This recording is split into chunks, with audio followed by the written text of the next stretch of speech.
I'm going. I said the mics are hot. 1 minute. I don't know if we could classify you as late because technically the show hasn't started yet. That is true. So I guess you're right on time. Our new time. Yeah. What's up, Jesse? He says, what's up, gente? What's up, man? Hopefully everybody had a great weekend, a good Father's Day. Hope you had a great Father's Day, Mike. You able to spend it with the kids? Yeah, I did. It was nice. Yeah. I got to see my pops, got to spend it with my kids, got to eat some lunch with the family. It's a good day.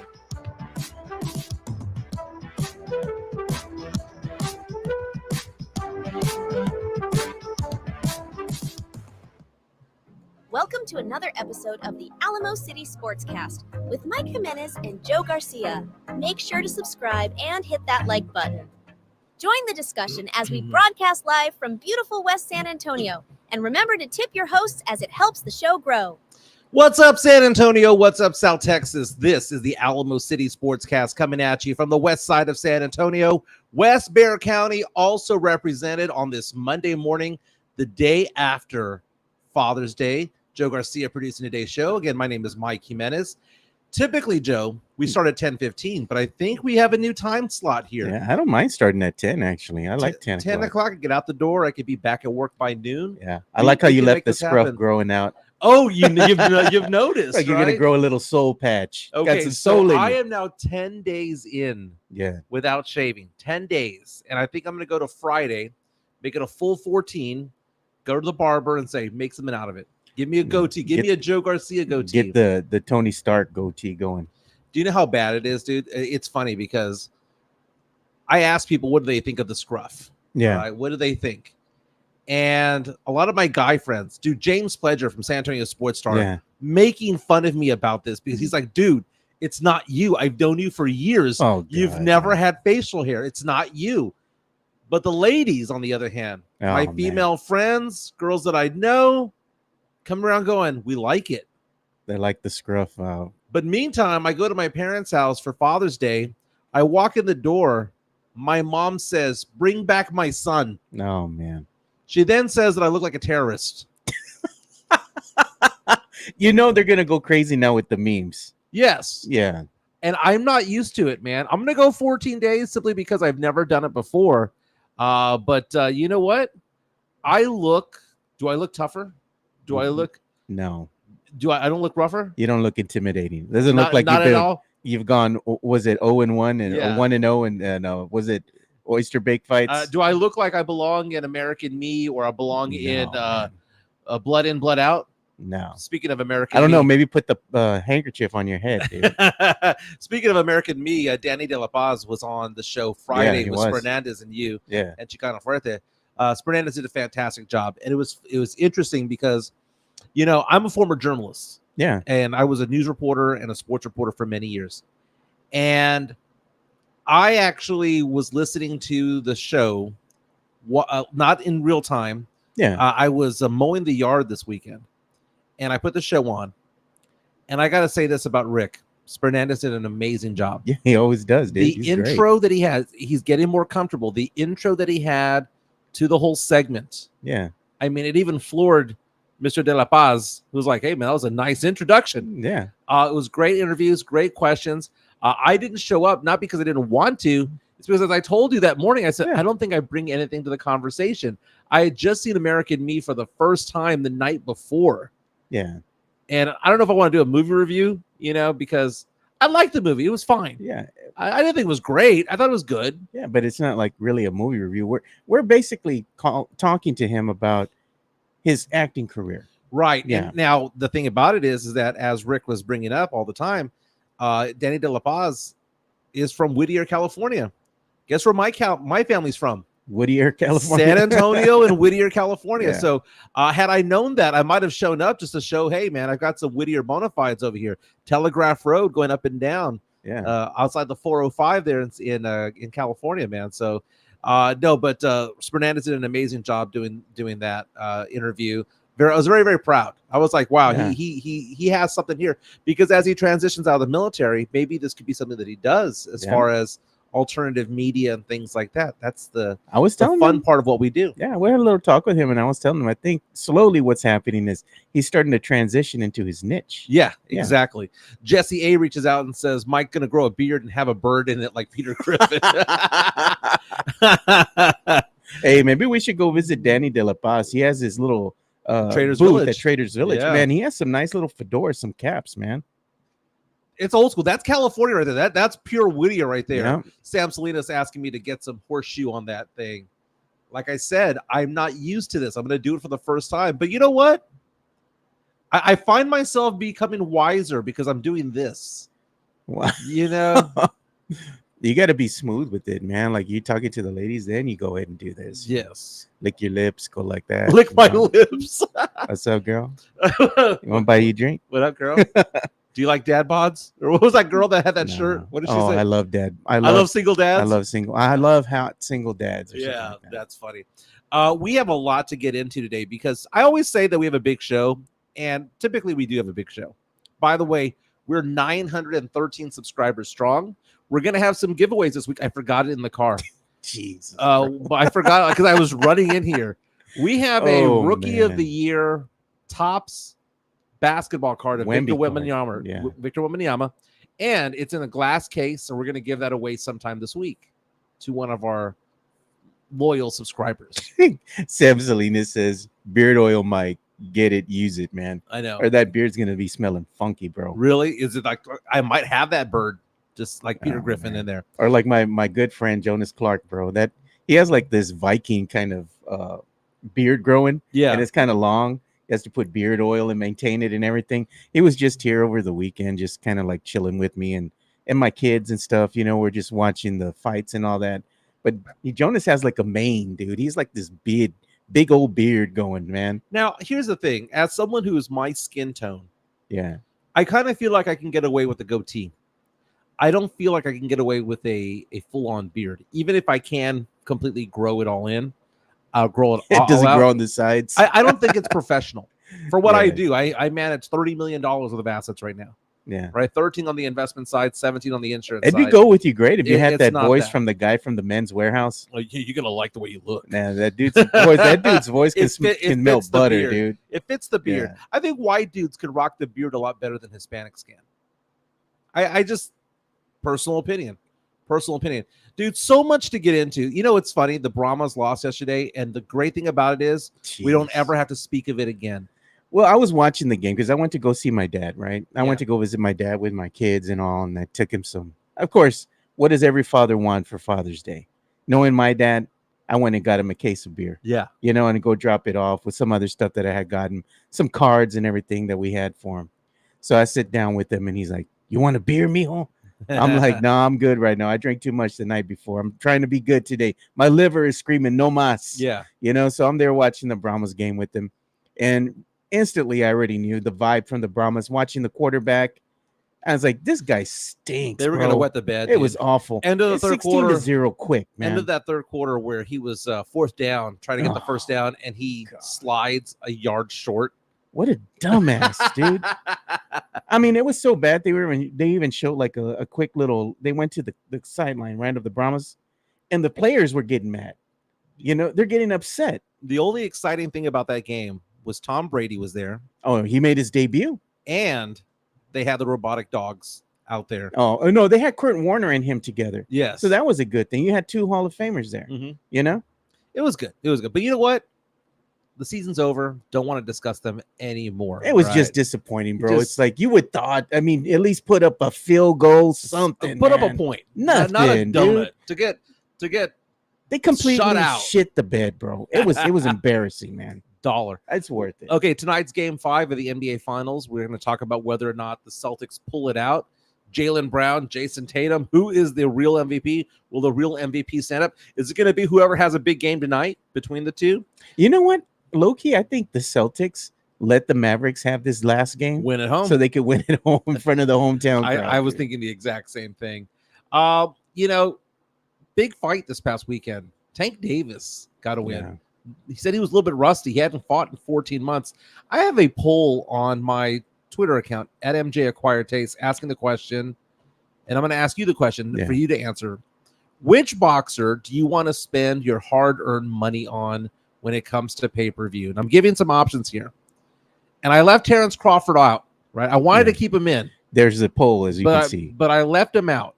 Yeah. I left the names out there of Tank Davis, Ryan Garcia, Canelo Alvarez, and Jake Paul. I did not want to include Jake Paul, but he had the second highest pay-per-view bout last year. So you got to add him in there. Terrence Crawford, to me, is good. He's fun to watch when he took out Spence and all that stuff. That's great, but I had to leave somebody out. Of those four, Tank Davis, Ryan Garcia, Canelo, or Jake Paul, who do you want to see fight? Who are you going to spend your hard-earned money on? I'd rather see Canelo, dude.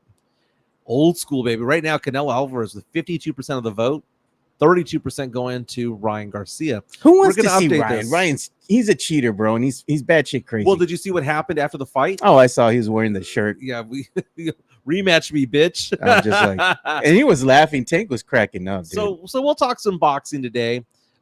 We have to get into an NFL head coach who has that dog in him. Bill Belichick. Oh, God. Bill Belichick dating a 24-year-old cheerleader. Fair or foul when it comes to it? Speaking of fouls, Caitlin Clark got hit up beside the head yesterday. Oh, I saw that. Angel Reese, and everybody coming out of the woodwork saying that it was a dirty play. Yeah, she was going for the ball, He meant as you're defending Angel Reese because she went to LSU and your daughter went to LSU and you're a fan of LSU sports.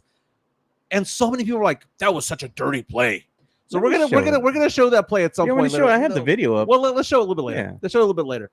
Let's get into that as well. Smalls. The kidding me, Smalls? Are you kidding me? Kidding me, Smalls? Smalls found himself in the pokey over the weekend, arrested for the second time. The crazy video when it comes to that. And speaking of crazy video out of Kyle Field this weekend as George Strait, King George, breaks an all-time record for the biggest concert in U.S. history. OG, man. He's the OG of country music. Man. He is, dude. Demon Mike might make an appearance. Oh, God. I don't know if I want to bring up Haktua, but if you know, you know. Jeez. The Haktua girl on TikTok this weekend went viral. I don't know if we're going to bring that one up necessarily. Maybe I will, maybe I won't. We'll get into that. Chris Gonzalez saying Demon Bill. Demon Bill. You know what's funny too? Not funny, but one thing that I saw that was pretty good, man. It was an honor. The great Pudge Rodriguez. Nice. He unveiled his Ranger statue, and we're gonna share the video that we have of it of him unveiling his own statue. And does it really look like him, dude? They've been getting really bad about that stuff. Yeah. Over this week, we might have a little bit of a craziness going on right now. Did you know that there is a potential tropical storm brewing? Oh, yeah. Right now. That's amazing. Speaking of tropical storms, maybe they coincide because Kawhi Leonard finally cut off his locks. Really? And sporting a new look. So we'll talk about that too. I know everybody hates the nephew, but hey, man, I just thought it was funny seeing a new look on Kawhi. Maybe it's going to translate into a new look. Maybe he'll play a little bit longer in the NBA, more games this season.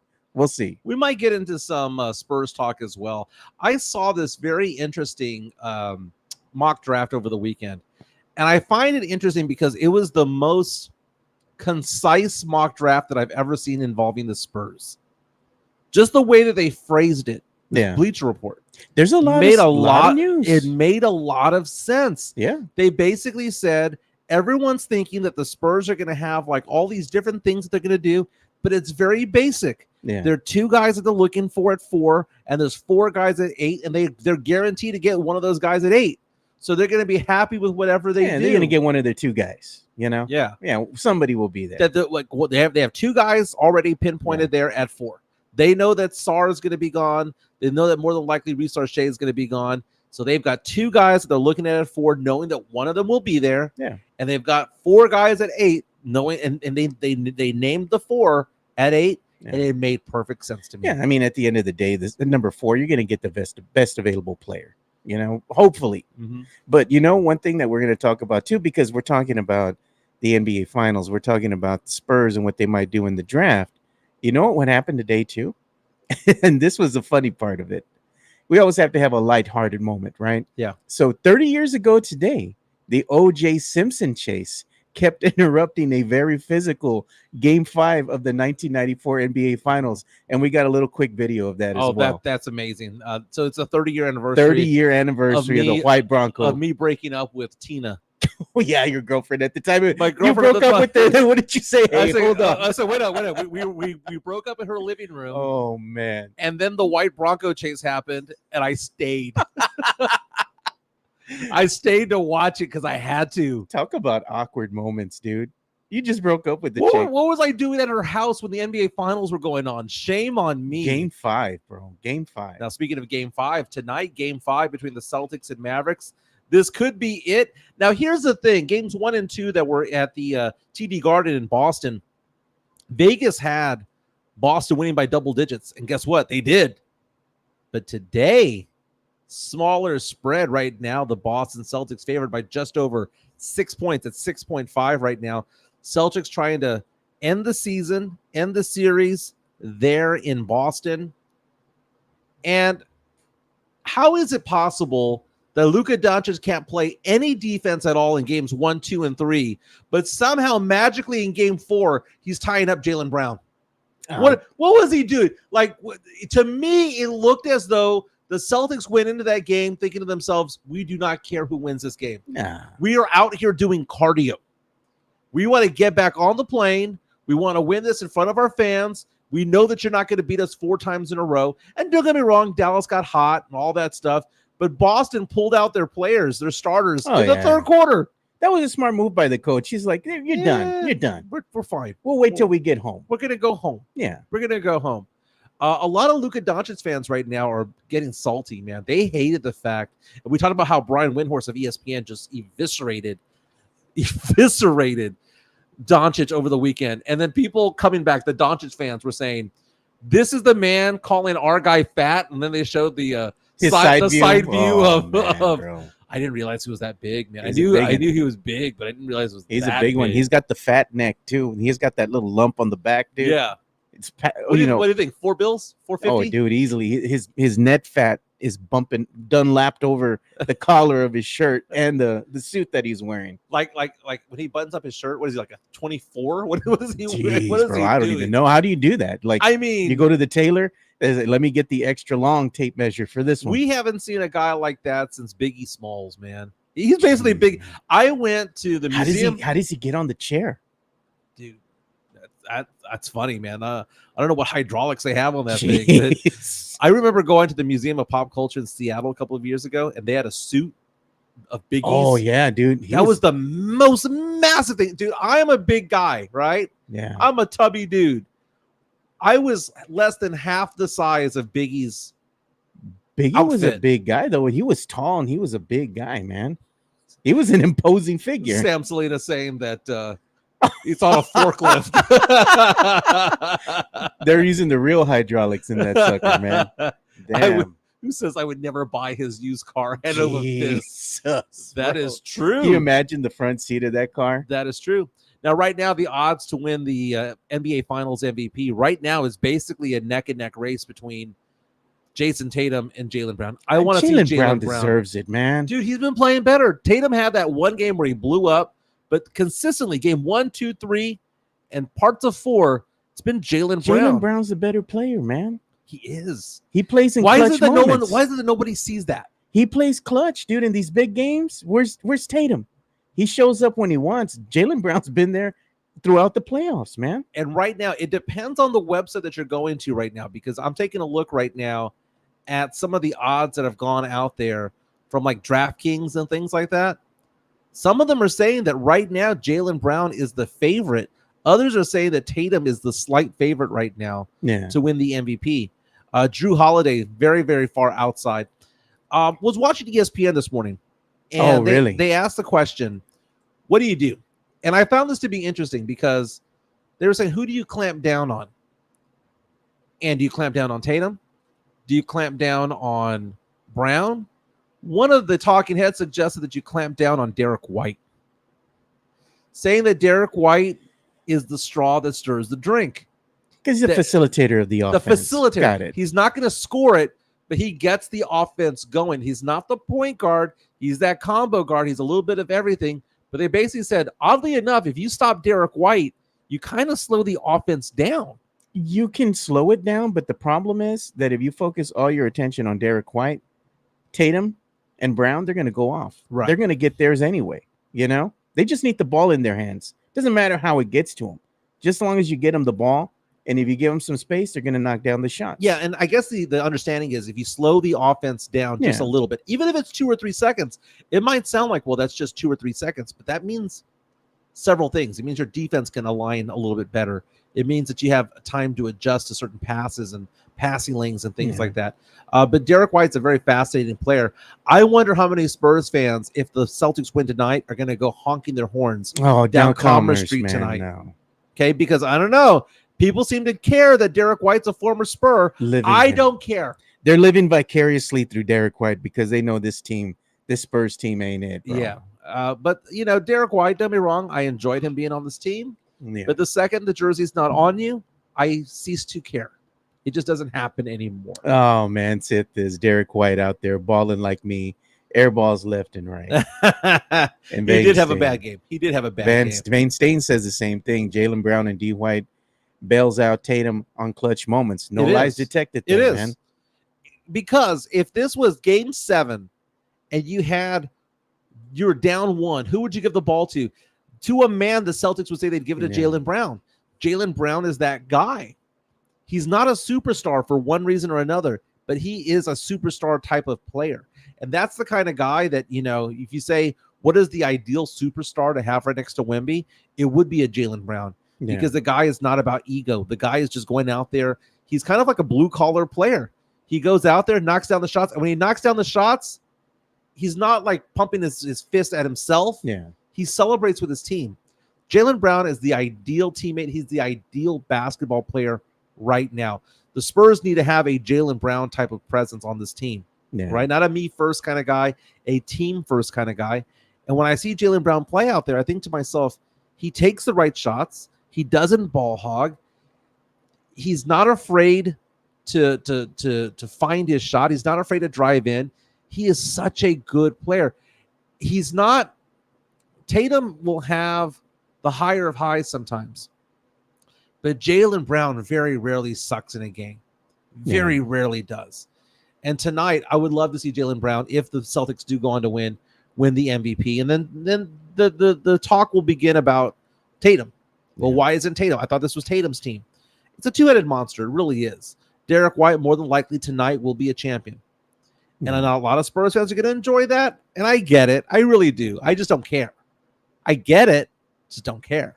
Yeah, I really think what will happen is that Celtics should win tonight. But it wouldn't surprise me if the Mavericks win another game. And the Celtics still win in 6. Well, what happens then? Then it goes back to American Airlines in back. Dallas. Yeah. It goes back over there, and suddenly you apply a little bit of pressure there because you don't want it to go to 7. You don't want it to, man. But I think the Celtics have enough firepower to dispatch the Mavericks in 6. But they should stop playing around and just put them to bed in this game. Yeah. Just end it now. Noah Bettis reaches out to us on our YouTube stream saying Spurs need a Derrick White type of player. Oh, wait. They did. But they let him go. Don't worry.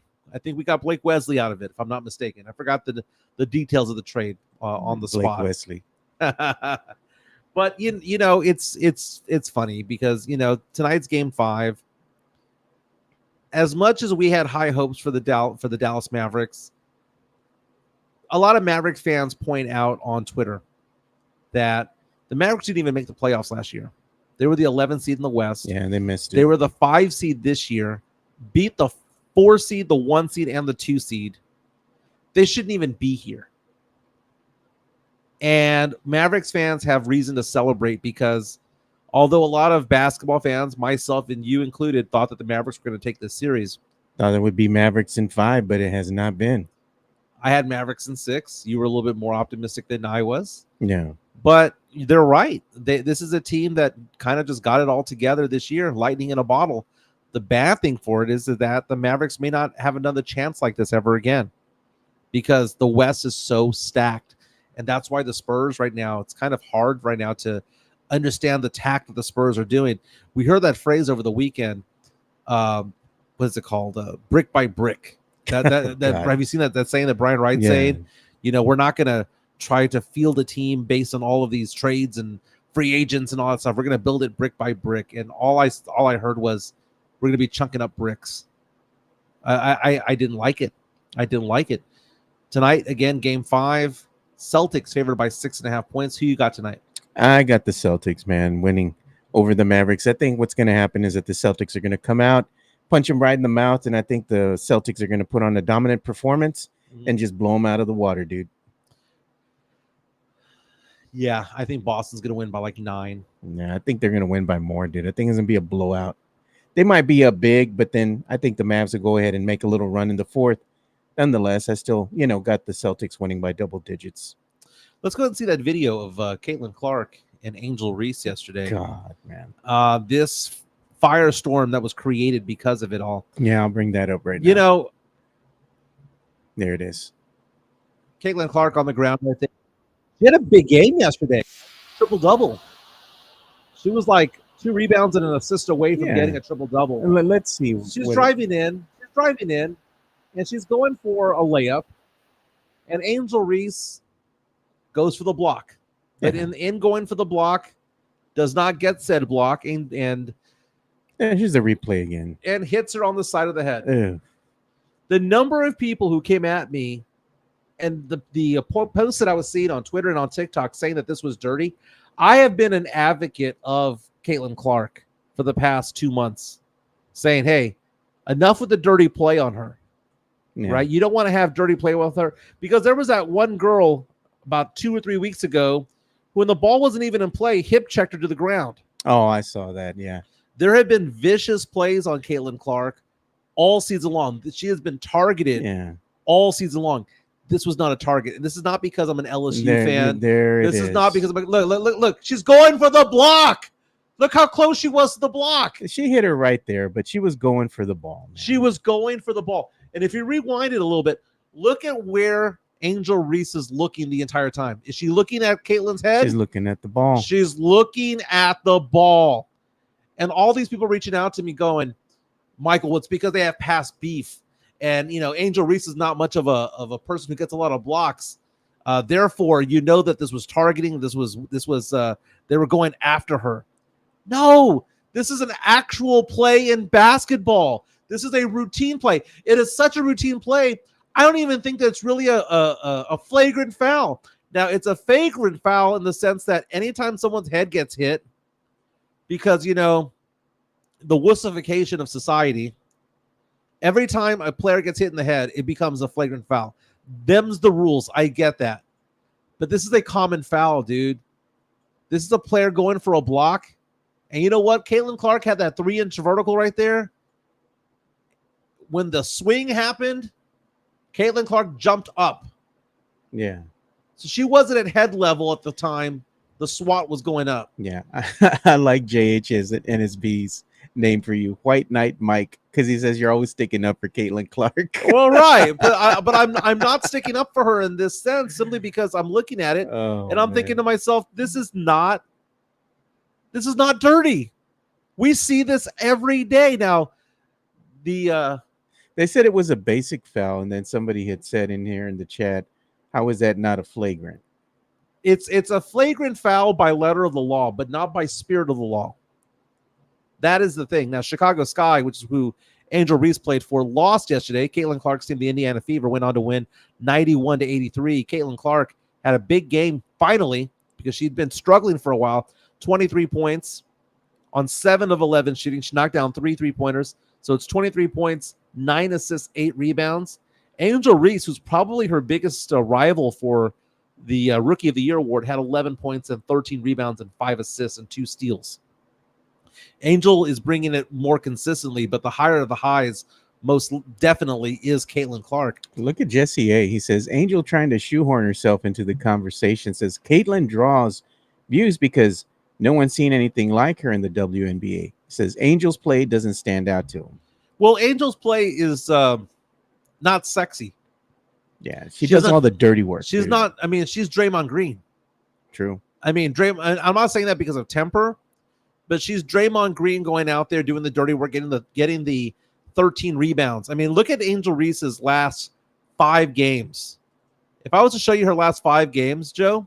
I have an actual. Oh, here it is right here. You got here are the number of rebounds that here's the points and rebounds that Angel Reese has done the last 5 games.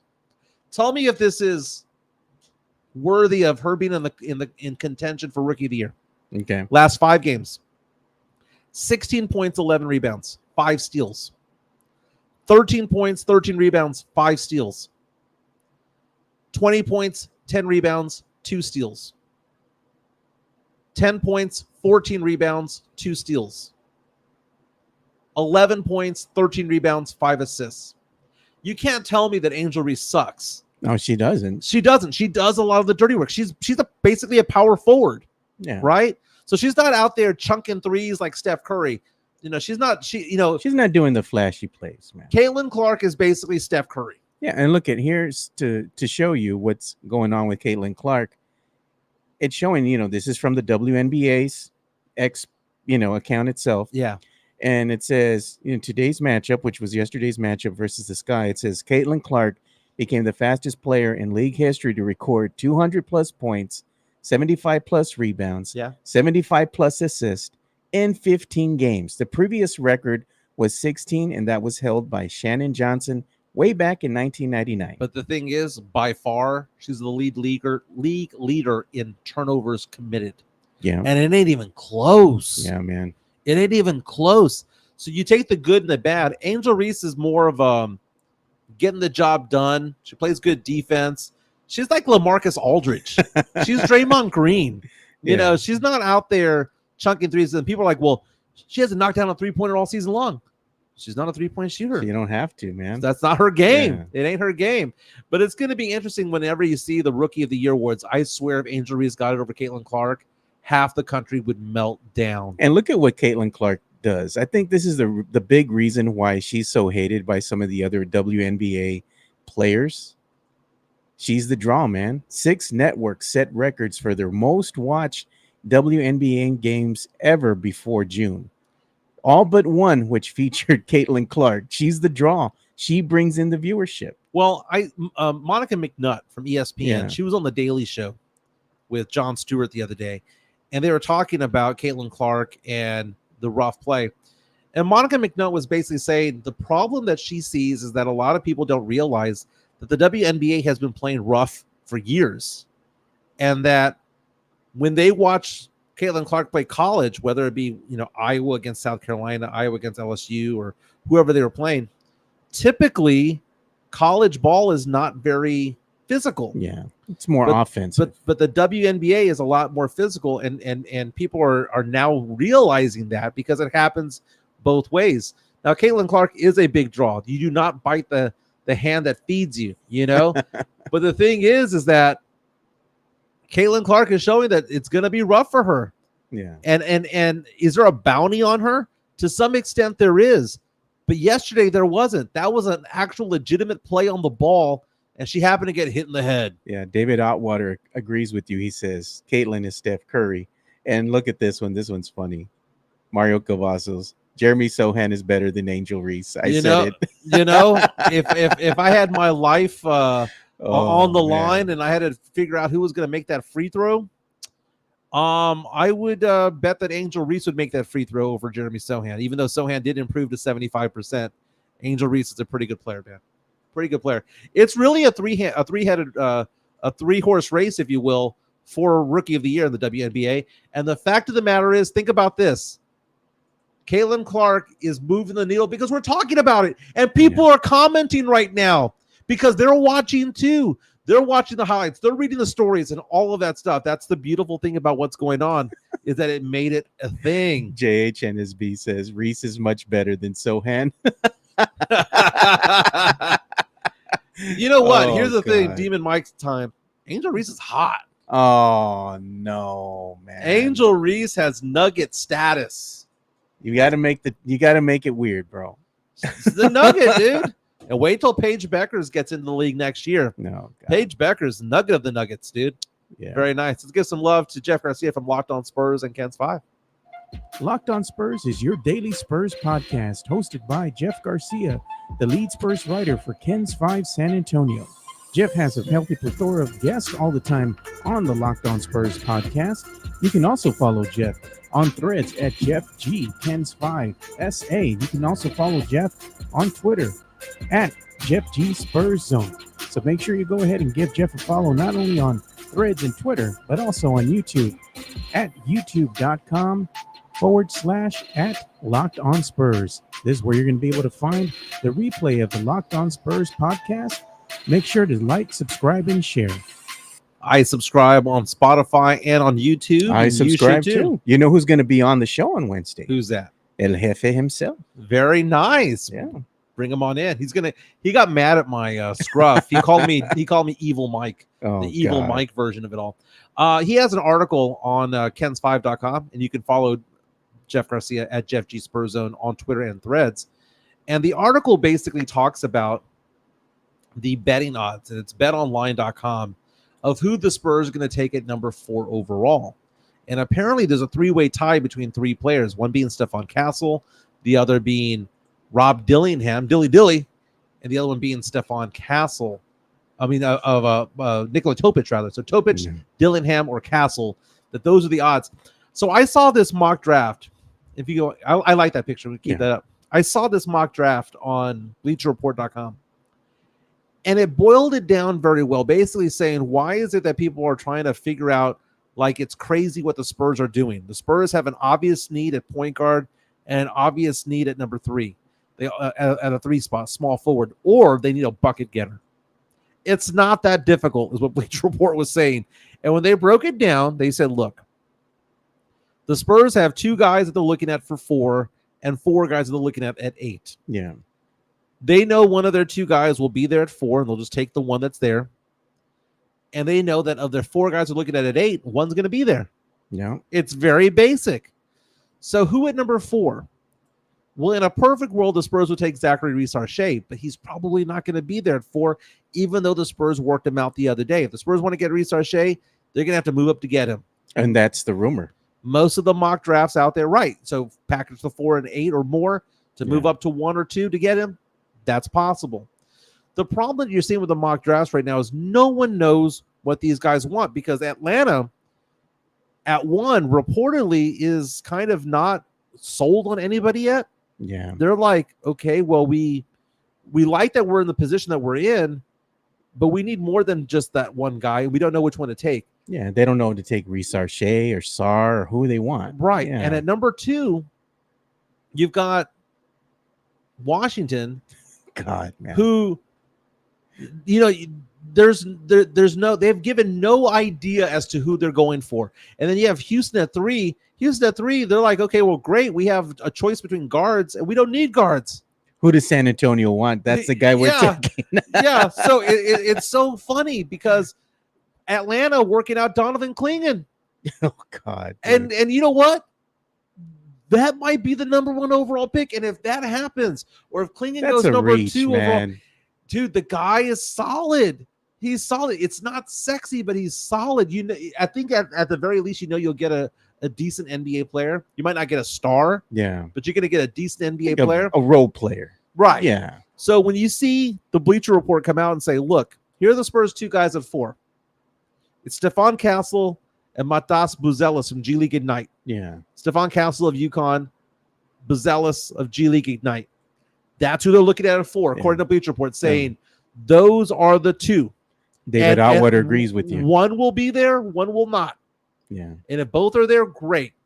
Stephon Castle, Matas Buzelis. And it says at number 8, it's easy. Because who are they looking at 8? Nikola Topic. They've got... Oh, God. He's damaged goods, though, man. I know. They've got Topic. They've got Dillingham. They've got that Devin Carter from Providence. Okay. And there's a 4th player out there, like a Reed Shepherd, right? Yeah. Those are the guys who are looking at 8. And one's going to be there. So they're going to get Buzelis or Castle up top with Topic, Dillingham, Devin Carter on the back end. Say it's not that difficult, not that hard of a science. Now, if the Spurs were to get like Castle first and Buzelis to drop to 8, well, then that would be their combination. And when I read that, I was like, my God, I've been wrecking my brain on this for the last 2 months. And they did it to a science that is so easy to understand, and now I buy it. Yeah, I get that. And look at what JHNSB is saying. Don't let height stop you from getting Dillingham. Look at Brunson and Maxey. Also his height. Okay, so Tyrese Maxey is a very good point right there, because I like Maxey. I saw Tyrese Maxey play when I went to Philadelphia. I went to go see a game over there where they play. Problem is that Tyrese Maxey weighs 200 pounds. Yeah. Right? So he might be 6 feet tall, 6'1", but he's 200 pounds. Rob Dillingham weighs $161. 39-pound difference between the two. Jeez. That's the difference. And you look at Brunson as well. Brunson ain't a stick out there. So Brunson's not going to get pushed around necessarily because of his weight. I mean, if you're going to be small, be wide. And that's the thing. But again, follow Jeff Garcia from Locked On Spurs and Ken's 5. Do you buy into the Bleacher Report, Joe? Buzelis, Castle up top. Do you buy into that? I don't know if I'm buying into that just yet, because what will happen is that they're going to have a lot of people trying to make their a lot of rumors going in with these teams trying to make these moves. Mm-hmm. And I think you're going to have these rumors, and there are going to be a lot of different sources saying things all the way up until the time that the team actually makes their pick. Right. Because there's going to be rumors flying. Oh, they're looking at this guy. They're looking at that guy. I mean, it's good to like follow the rumors and see what happens. But ultimately, what happens is that they wind up picking, like you said, something that doesn't go too far out of the box that they wanted to be in. Right. They're going to make that pick. And it's like, oh, yeah, we anticipated they're going to do that. But then you have all these other rumors trying to make things interesting, So NBA.com actually just posted Jonathan Wasserman's mock draft from Bleacher Report. Wasserman does a good job. I like what he does. He's one of the few that I do follow when it comes to it all.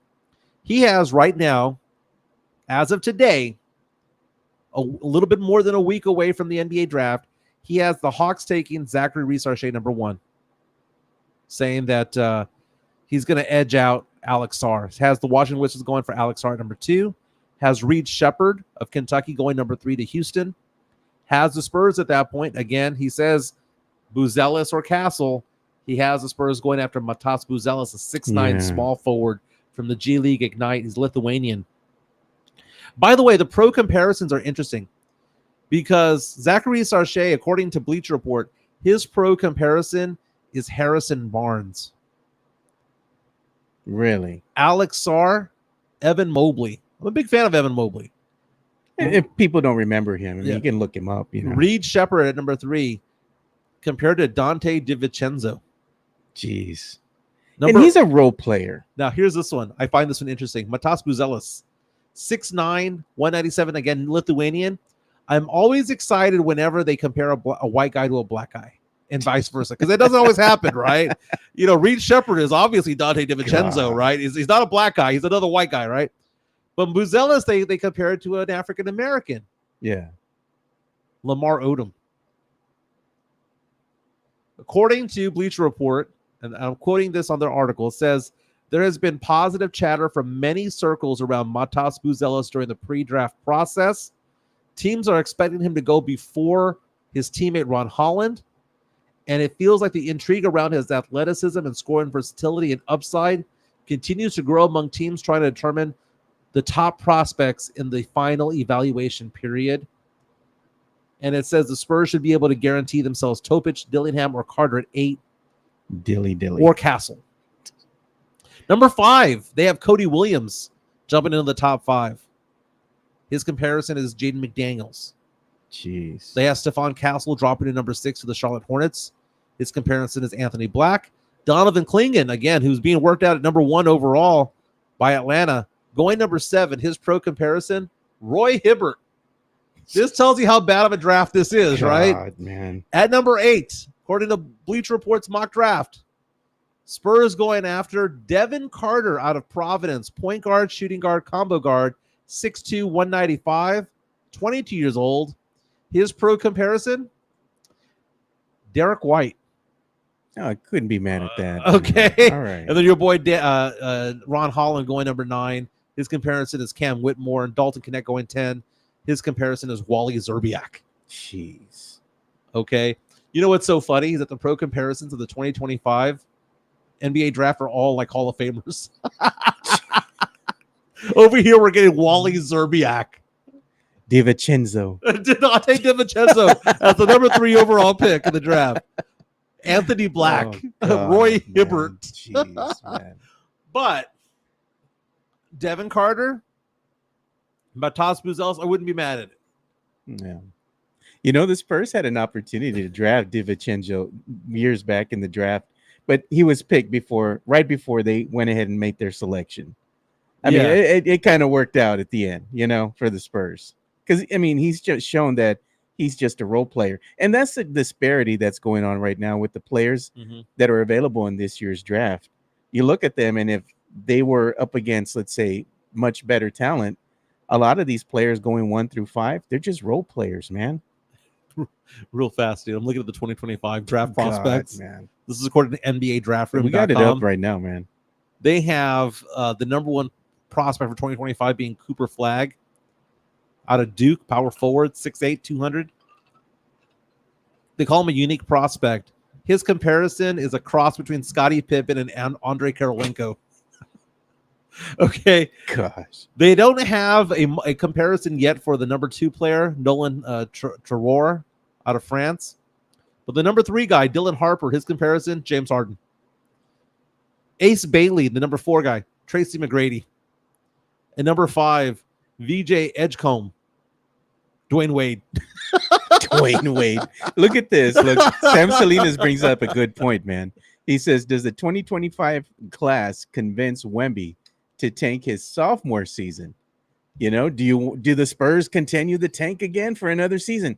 Because the 2025 NBA draft class, like you said, it's pretty stacked, man. If you get a top pick, you're getting a good talent to pair with Wemby. So, that could be a solid superstar. Right. So Wemby was in the 2023 draft, which was considered to be an above average draft. Yeah, it had the generational talent, number 1, but it was an above average draft. Still had good talent there. There are certain years that you have superstar after superstar after superstar coming on. I'm looking at the top draft classes of all time. Remember 2003? You had LeBron James, Dwayne Wade, and you had Chris Bosh in the same draft, top 5. Yeah, I'm missing one. Carmelo Anthony. Oh, Carmelo was in that draft as well. So GiveMeSports.com has the top drafts of all time. And I'm going to go down here. They have as the top draft of all time being 2003. Right? Makes sense. LeBron, Carmelo, Bosh, D. Wade. Sometimes this happens. 1984. That one's famous because it had Hakeem Olajuwon, Michael Jordan in it. 96. Kobe, Allen Iverson, Steve Nash, Steph Marbury, Ray Allen. I mean, there are some drafts that are just super strong. 2009 had James Harden and Steph Curry, Blake Griffin, DeMar DeRozan, Drew Holiday, Jeff Teague. Every once in a while, you get a draft like this, and that's going to happen in 2025. So you're asking the question, should the Spurs low-key tank? Well, the Spurs have not only their own pick, we have Atlanta's unprotected pick. Yeah. We also have Chicago's top 10 protected, and we have Charlotte's top 14 protected.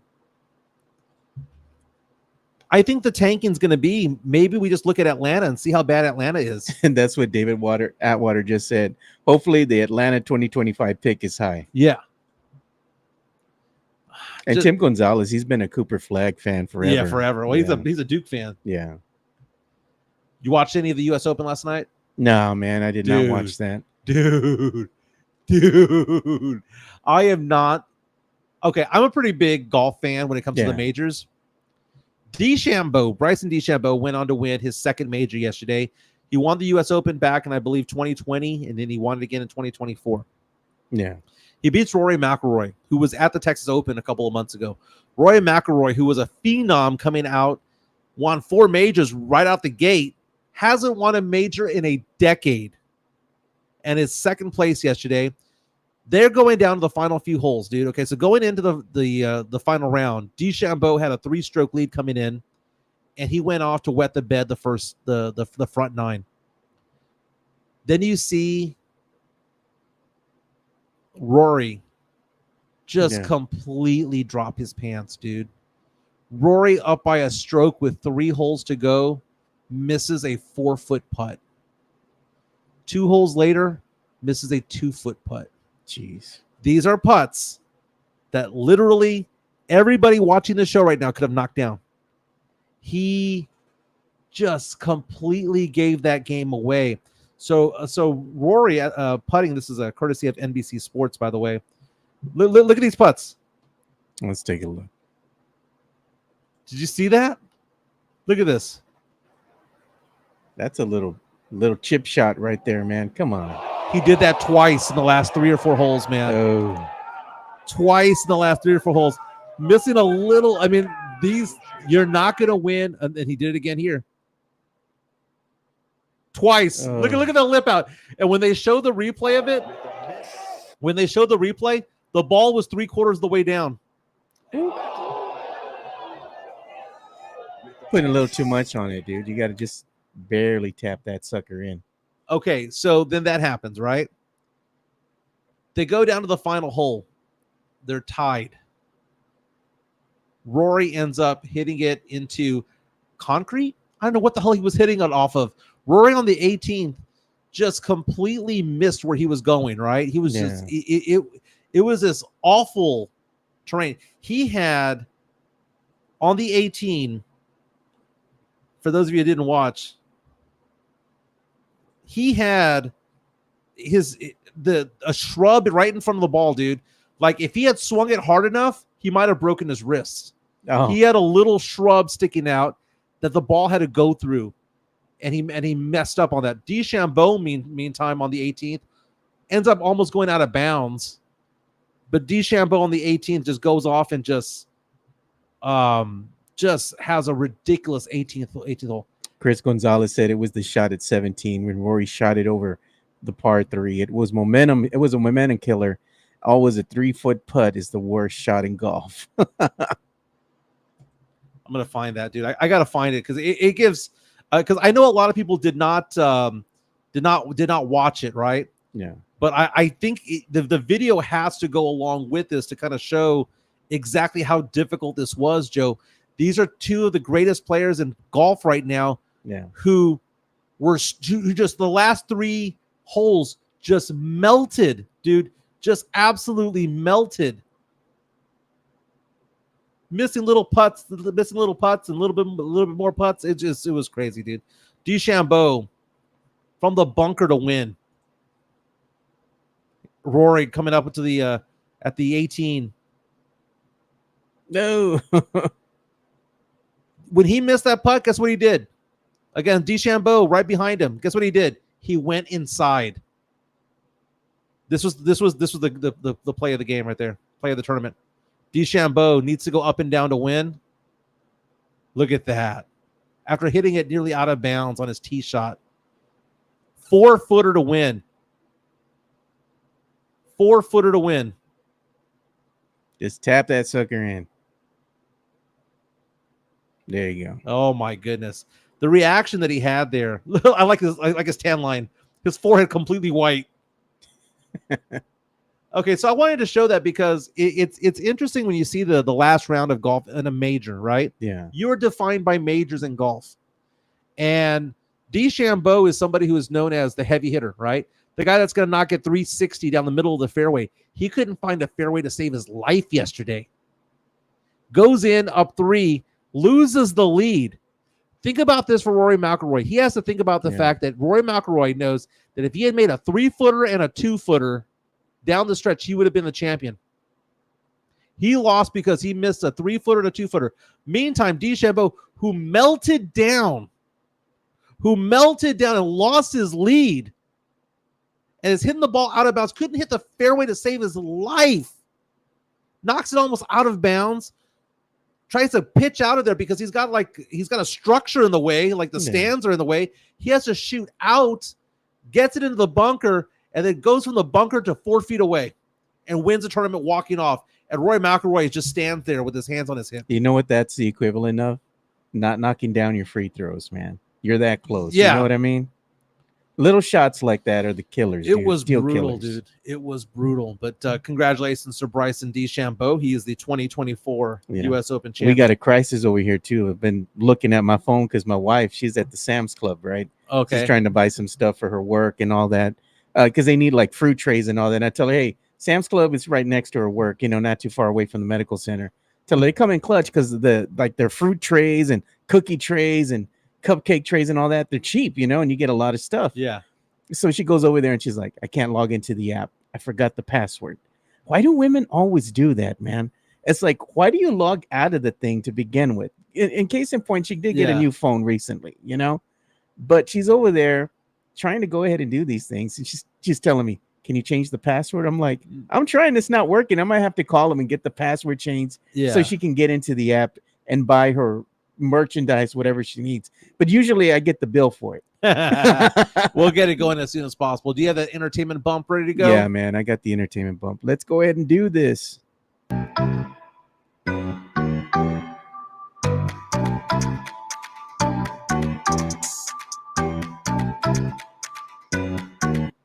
On my screen here, we are witnessing history. This is Kyle Field. If you can show my screen real fast. This is Kyle Field out in College Station, Texas, home of the Texas A&M Aggies. For the largest concert in U.S. history, George Strait packed over 110,000 people into Kyle Field to watch a concert over the weekend. 110,000 people. Can you imagine the parking situation at Kyle Field for this? Can you imagine the ticket prices? Can you imagine how boring that concert was? We need to talk about this, Joe. I may have mentioned this before. I've seen George Strait in concert. I saw him with my ex a few years ago. My ex and I both fell asleep. Oh, come on, man. We love George Strait. That's my ex's favorite singer. I love George Strait, San Antonio royalty. And I'm sure he was great. Ace in the Hole Band. I'm sure he was great in the 80s, 90s, and early 2000s. But when I saw him in the year 2023 or 2021 or whatever that was, it was so bad. It was so bad. But I did see highlights of this concert, and it seemed to be a little bit better. But I wouldn't pay money to go see him from section 645 at Kyle Field. Are you kidding me? Now, if it's Green Hall, if it's the Tobin, I'd go watch him play. That reminds me of a story that one of my good friends told me. His name is Ed Luna, right? Yeah. He's like, he went back to El Paso, right, to go visit his family. And his cousin's like, man, we were wanting to go see Donkin, right? This old rock band from back in back in the day. So he's like, man, we're so excited. They announced Dawkins going to be the headliner for this festival that they have. The guy, he's probably 70 plus, right? Already up there in age. Yeah. Lead singer. He goes, he knew it was going to be bad when they wheel the guy out in a wheelchair on the stage, and they give him the microphone, and he's singing one of their iconic songs, and he's like, he doesn't have the voice no more, and he goes, into the fire, and they're like, oh, all hype for nothing. Now Jesse A says he was at the show on the floor, says he parked a good 25 to 35 minute walk to the stadium. Was a good show. I'm glad. Apparently Jason wants me to have my Texan card pulled away. Such blasphemy. Dude, I'm not saying that he's not an all-time great. George Strait is my favorite country singer of all time. He's an all-time great. When I saw him at the T-Mobile in Vegas, he was boring AF, dude. Oh, God. He was awful. JHNSB says, of course you hate on it. I love George Strait. Doesn't mean that it's a great concert. Dude, I saw, people ask me what's the best concert I've ever been to. Joe, I'm going to tell you what it is. Stone Temple Pilots was the best concert I ever went to. Scott Weiland? Yes. Do you know what the worst concert I ever went to? Stone Temple Pilots was the worst concert I ever went to. Worst and the best. Because there's sometimes they have good shows and sometimes they have bad shows. And over there, it just wasn't it, man. It just wasn't it. Mario Cavazos waiting to see George Strait and Santana at the Sunken Gardens. Is that a real thing? I guess so. I would hope so, man. That'd be badass. Dude, I went to the movies this weekend. Inside Out 2. Are you familiar with Inside Out? I am, dude. My little niece likes watching it, but to tell you the truth, I've only watched like little bits and pieces of the original with her because it's hard for me to get into these little kiddie films. Mm-hmm. You know, I ain't doing that no more. My kids are grown now, so I ain't got no business watching these kid flicks. You know, made 155 million this weekend in the United States alone, nearly 300 million worldwide. The biggest opening since Barbie, and it almost beat Barbie. I went to the Flicks with my kids to watch this. They had an 11 o'clock showing, an 11:20, an 11:40, a 12, a 12:20, a 12. They like the entire theater was basically this movie. Inside Out 2. And I'm gonna tell you what though, Inside Out was the perfect animated movie. It was perfect. And Pixar has been in the dumps the last couple of years when it comes to things. People have said that they've become too socially conscious, and people have gotten upset at the things that they've been saying and some of the themes of the movies. If anyone has a teenage daughter, especially like mine, who's between the ages of say 10 and 14, maybe 8 to 14, you have to take him to this movie. My daughter laughed at me because it teared me up. And basically, the Inside Out is basically about what's going on inside the head of a teenage girl. The emotions, you know. And, one of the characters is joy. One of the characters is sadness, envy, embarrassment and whatnot. But they introduce a new one, and it's an orange character. Anxiety. And it's anxiety. And anxiety takes over, and it's basically about a girl who is going into high school and is losing friends, gaining friends, trying to make the best of both worlds, has hormonal changes, and anxiety creeps in. And her joy has been her life between the ages of 0 through 1 through age 10 or 12. Yeah. But at 13, anxiety creeps in. And then over there, the big guy right there is embarrassment. Anxiety and embarrassment take over. And they overtake joy, they overtake envy, they overtake all of these different things. And this character, Riley, is now going to school, wanting to have the best of both worlds, wants to be with the cool kids, but also wants to maintain an association with her old friends. What a great, great movie this was. It was funny. It was heartfelt. I literally teared up in this movie. And again, biggest opening since Barbie. The second biggest opening ever for an animated feature. It's going to go off and win tons of awards. Rotten Tomatoes had it at 98% fresh from both the people watching it and also the critics. And those are the bottle up emotions right there. It was such a great movie, so fun to watch. Pixar finally got it done. And it got me thinking, Joe, as I take this out, what movie are you most interested in this year? Because we talked before the show started, and I mentioned the fact that the summer blockbuster has gone away. And part of it is because streaming. Part of it is because of the writers and actors strikes earlier the past couple of years. But what's weird about the list of movies coming out this year is that most of the big movies are coming out in Q4. October, November, December. You don't have a whole lot coming out in June. I mean, nothing is coming out except Inside Out 2. It's going to be huge. Yeah, I mean, you have some stuff that's coming out. Like I'm looking at the schedule right now, and nothing's really just like coming out at me and be like, man, this is something I got to see in the month of June. Mm-hmm. I'm looking. July, it's another kid flick kind of thing going out in July 4th, the weekend of July. July 4th weekend usually is a big movie thing. Yeah, that used to be Independence Day. Yeah, that used to be big ones, Terminator and all that stuff. Yeah. And now it's just like, they just didn't do it. They didn't have time to put it all together. But take a look at what's coming out at the end of the year. You've got in July, at least, you'll have another big movie, Deadpool and Wolverine. Yeah, I want to see that one. It's rated R, though. Yeah. Okay, it's rated R, so it might not be as big as what most people think would be if it was PG-13, but I kind of respect that it's R. Beetlejuice comes out in September. Joker in October. That one might be something that I'd be watching. Venom comes out in October. Nah, dude, that's a hard pass for me. That whole Venom series that they did over at Sony. Nah. Look what comes out in November. Gladiator 2. Now that might be interesting, man. Moana 2. Nah. The film version of Wicked comes out. And then in December, you've got Kraven the Hunter, Sonic the Hedgehog, and Mufasa the Lion King. Oh man, it's going to be a strong end of the year. I don't know. There's one movie that's coming out. It's called Werewolves, dude. That looks pretty damn cool. I'm always been a movie, big into like monster movies. Yeah. So that might be something I might want to check out. It looks interesting to me, but yeah, it looks like a B movie kind of thing. You got to go watch it with your boys, and you have to pregame before you get there. Yeah. You know.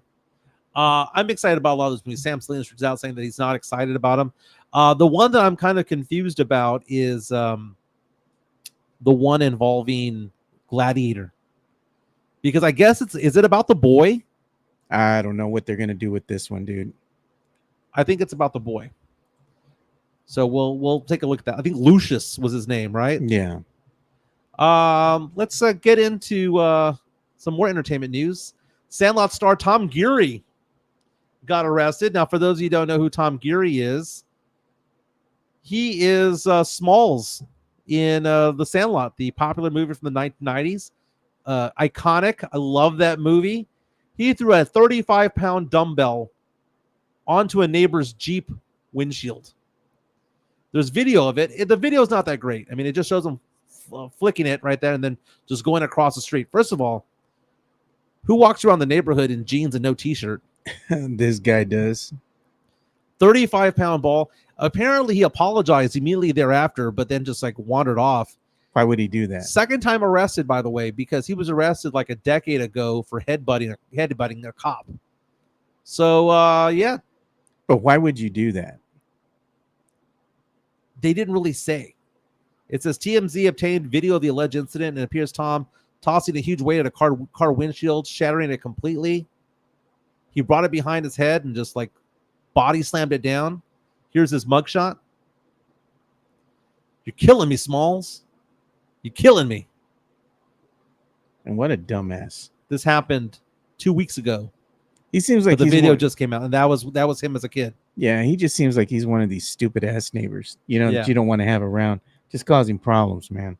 Bill Belichick is making the news. Oh God, dude. And it's not because NFL OTAs are going on. This one was funny, man. I was in the pool with my nephew, dude, that was visiting from Maryland.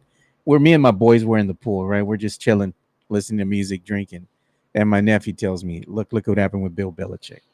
Yeah, so Bill Belichick is the future Hall of Famer for the New England Patriots, is dating a 24-year-old former cheerleader named Jordan Hudson. It's according to TMZ Sports. He is recently single, by the way, and now he's got kids that are older than his girl. Now here's photos of Jordan Hudson. Let's go ahead and launch the gallery here. This is who Bill Belichick and his 6 rings. This is what six rings buys you. This is what it gets you. All right. Why are we mad at Bill? Should we be mad at Bill? Why are we mad at Bill? Should we be mad? I mean, I guess. I mean, Demon Joe comes out. I mean, part of me is thinking gross, right?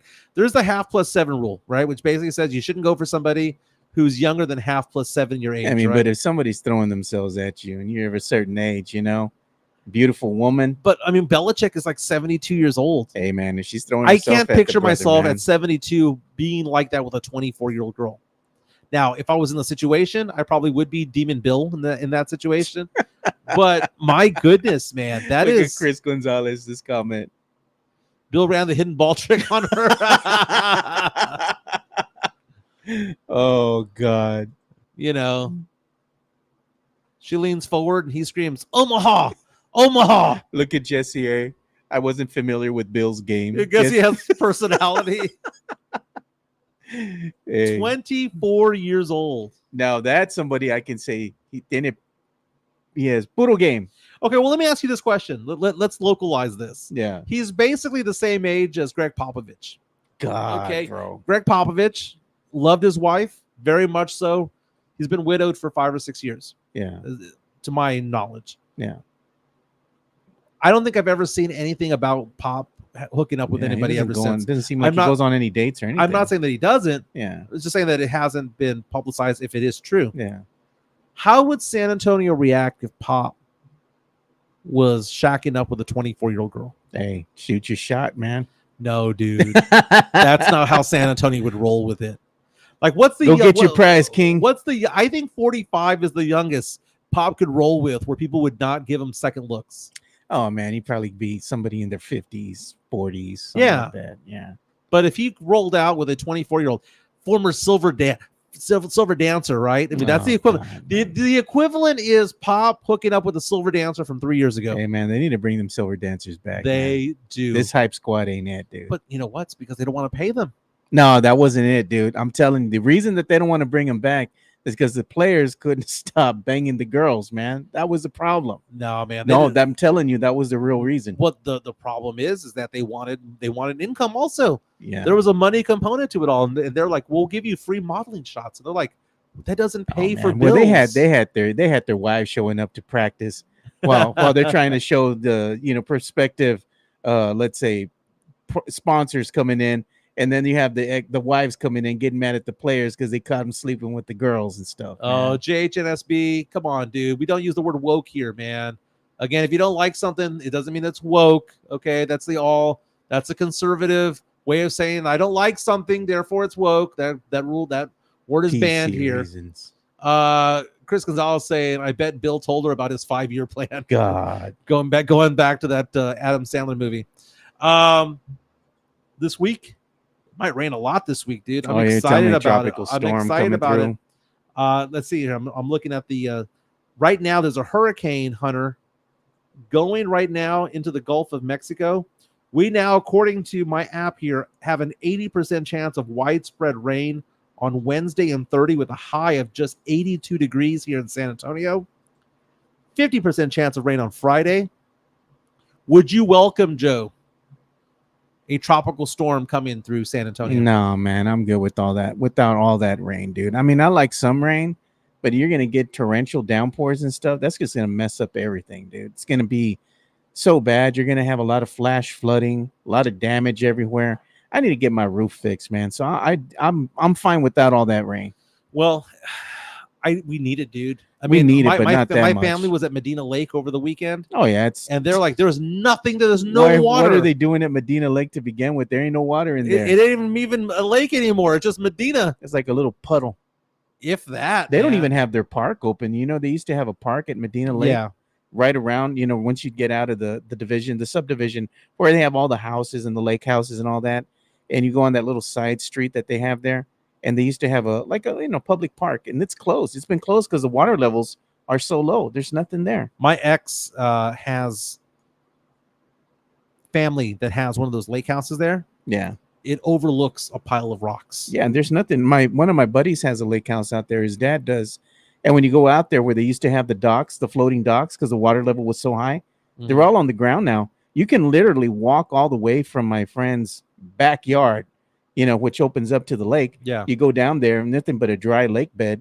And they have a lot of stuff, though, man. Right now, there's a lot of artifacts. So There is. They walk around and they're just pulling stuff. Well, if you can show my screen real fast, this is according to the Weather Channel right now, that there is like a 70% chance of some sort of development. And by the way, the water in the Gulf right now, the water in the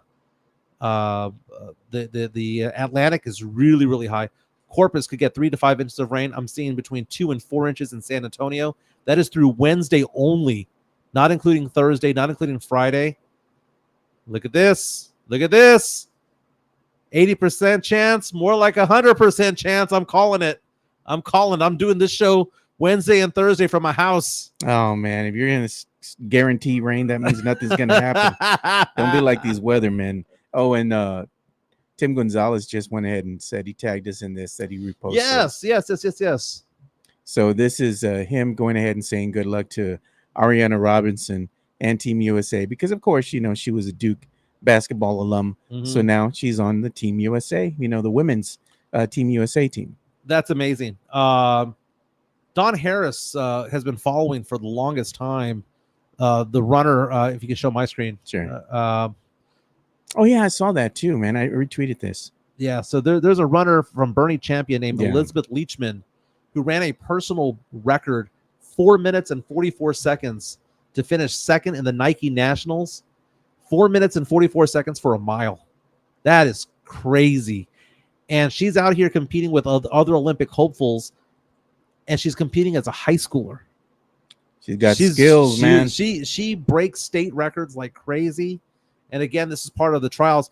Now, she finished second, and apparently the mile is not her specialty. That is not her thing, but she did very, very well. The person who did won by like 4 seconds or so, but still not bad for somebody who's just in high school. And I don't think graduates this year. I think she graduates like in a couple of years. Jeez. And she's doing her thing out there. So congratulations to her.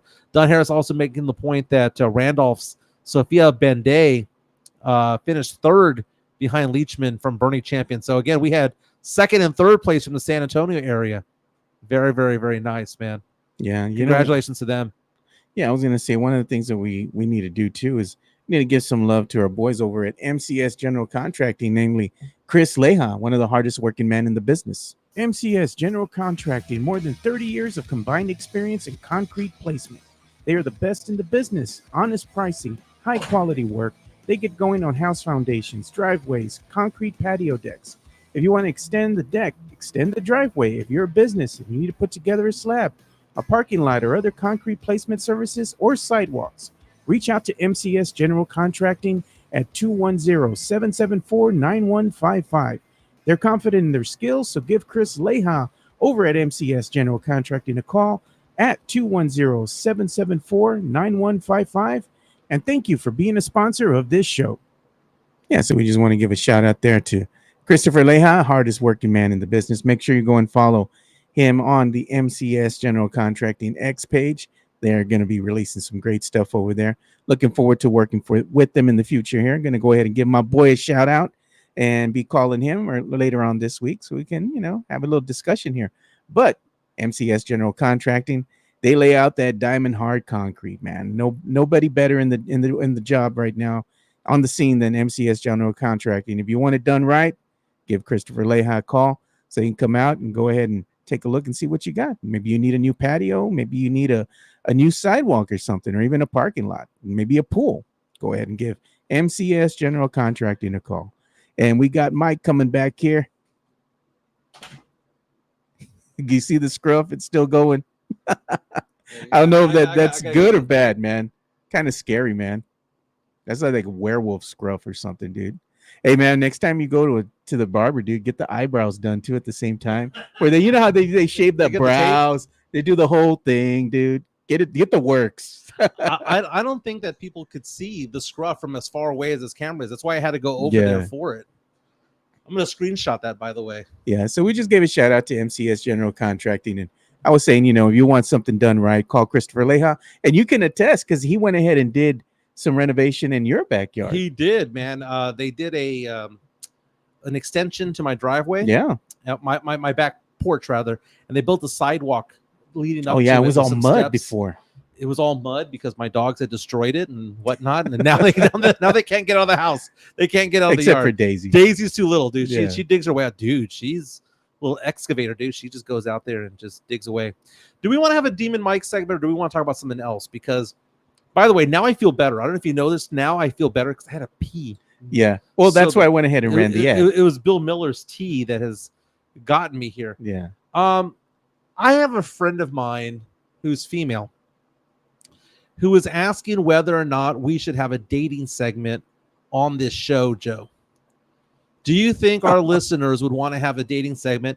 And she basically says, I'll be the girl to kind of give you guys advice and stuff like that. Oh, man. She's a bit of a nugget. What's wrong with that? I think that would be funny, dude. Okay, so this is my friend Bianca. Okay, let's go ahead and check it out. Oh, it says, that's her right there. It says private, so yeah, because you're on my Insta. Yeah. Okay. Well, anyway, so she is willing to check out what people are doing when it comes to their dating profiles and things like that. We already have some people saying, "I want to date Mike tonight." People are saying no thanks, and that's why we're asking. They're saying no I know thanks. if it says no thanks. Well, okay, that's why we're asking. Thought I'd throw that out there. Did you follow the Haktua girl? No, man, I have not. Have you? Okay, so I need the audio up for this.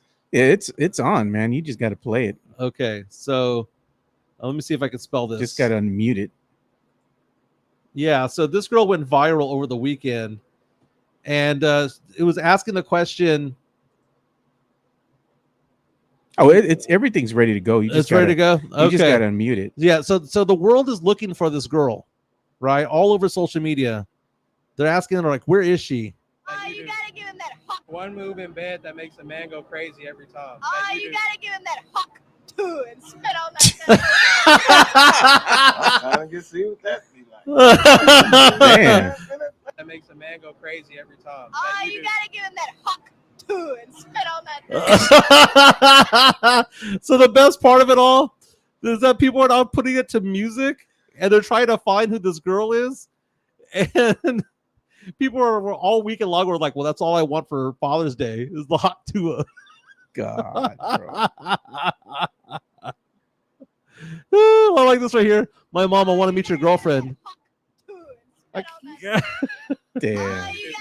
What do you want?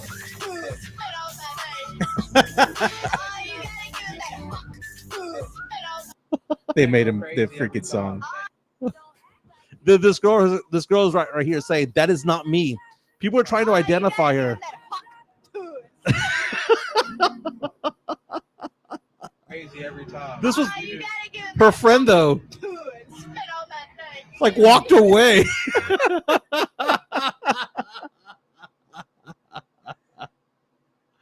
Oh man, look at Tim Gonzalez is laughing hand over fist. Missy Elliott over here. God, can you imagine? Like if her parents see this on TikTok, Yeah. what are they gonna say?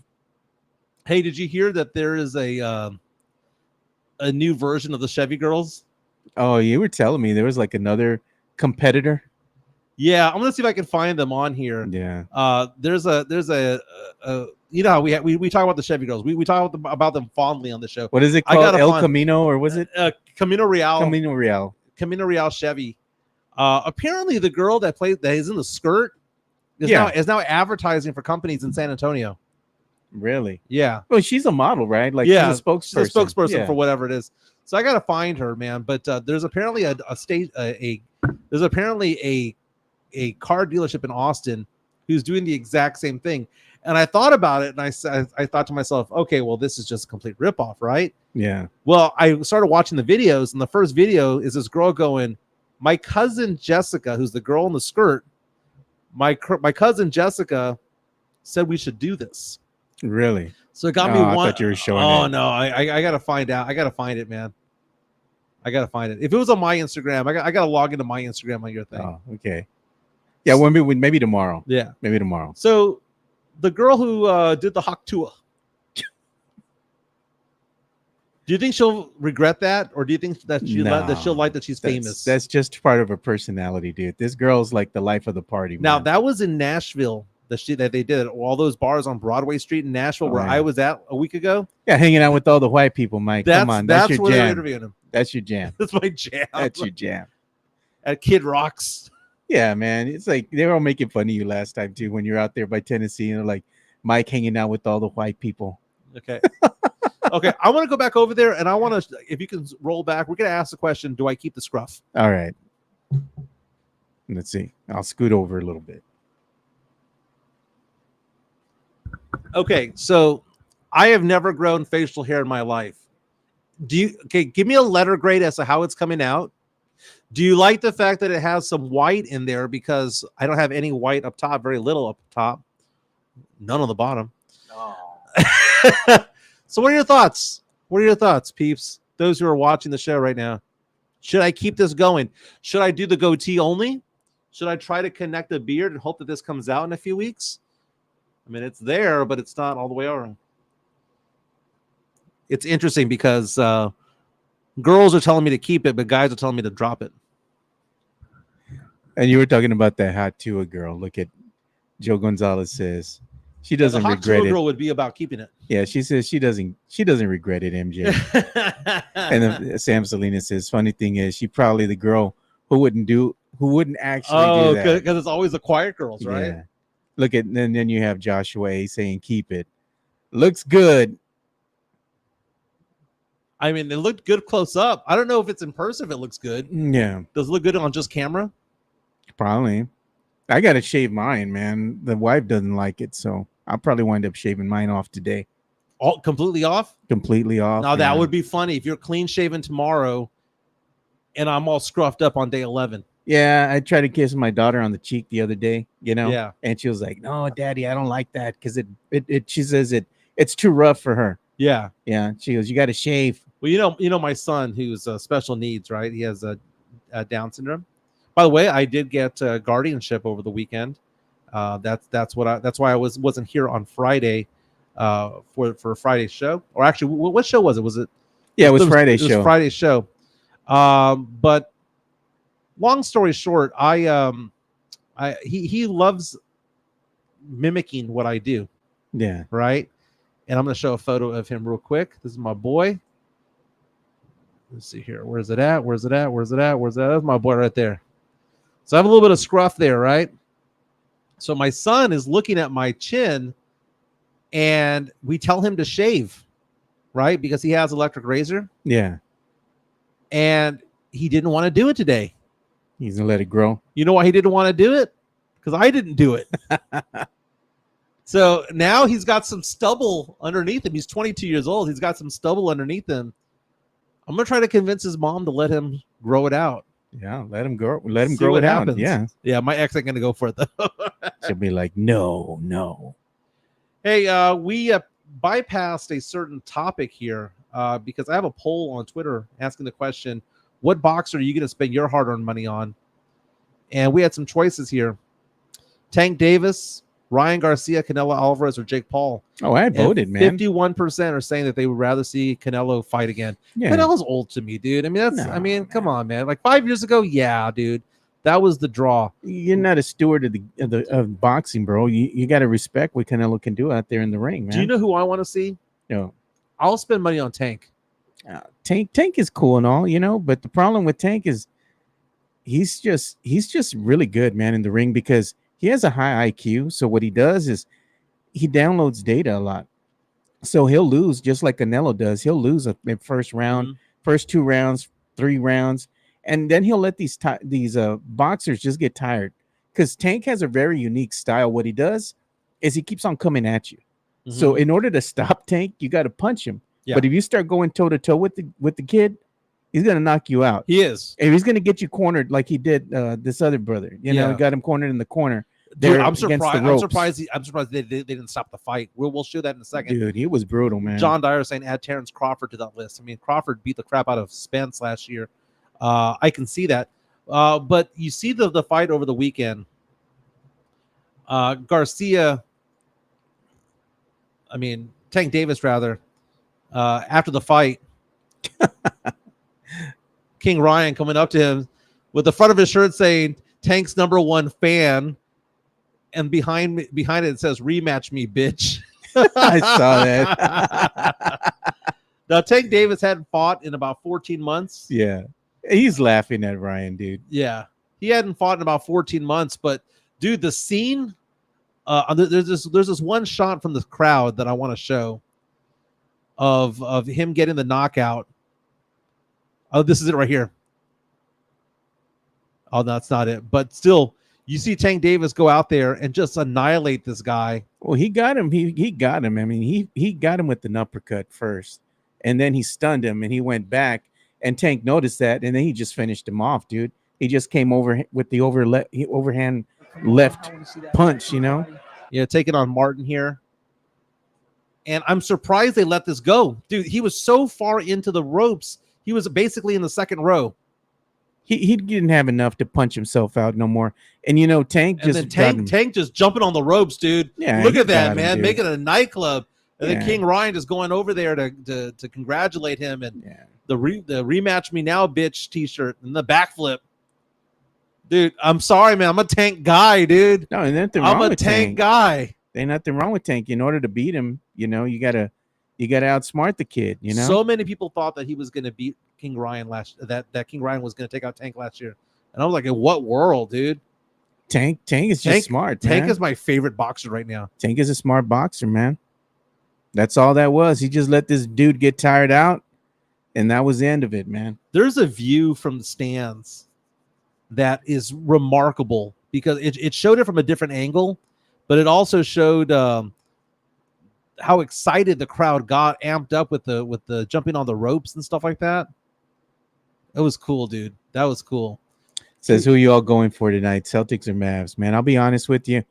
I was rooting for the Mavs, man, but at this point, not rooting for them like, oh, they must win, just like, hey, it's a Texas team. It'd be nice if they win. Cool, But, I mean, the Celtics are just the better team, dude. They're going to probably put them away tonight. Yeah, I think the Celtics put them away also. I mean, I'm cheering for the Mavericks. Yeah. And I'm cheering for a good game.